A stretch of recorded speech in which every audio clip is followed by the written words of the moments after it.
you don't know this, but I'm a former foreign correspondent in both Russia and Ukraine.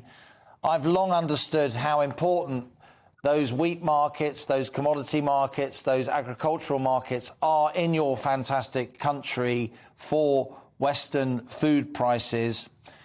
Tell us about what this war is doing to the Ukrainian economy, to agricultural production. We've obviously been focused on the military aspects, the humanitarian aspects, but just let's talk for a little moment about the economic impact on Ukraine of this ghastly conflict.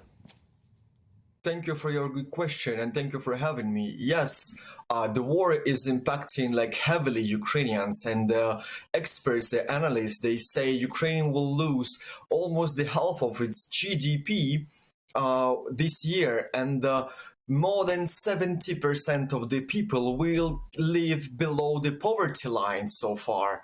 And this is a huge, but with the agricultural things that our farmers, they are seeding the land and seeding the things they need to do in any places they can do it so far. But we have really good hopes for that, for their harvesting season.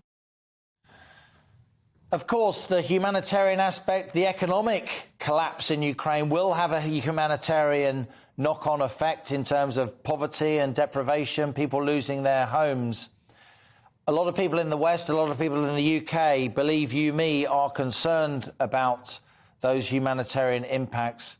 They're also concerned about the fact that they're now understanding just what a breadbasket Ukraine is. The agricultural output of your country is incredible. It's a very fertile country.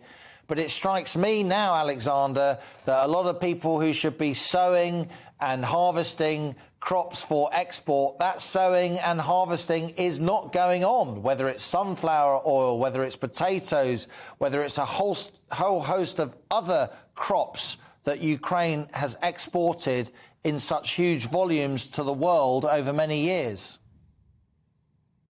Yes, Ukraine is trying to export as much as we can right now, but due to the situation, it sometimes is much harder to bring the goods like sunflower oil, for example, from the east, where it's most produced, to the western borders of our country, and load all of those long vehicles and bring it to the Europe and the other countries in the Middle East and Africa, especially, where the people are having their food prices raised already because of the war.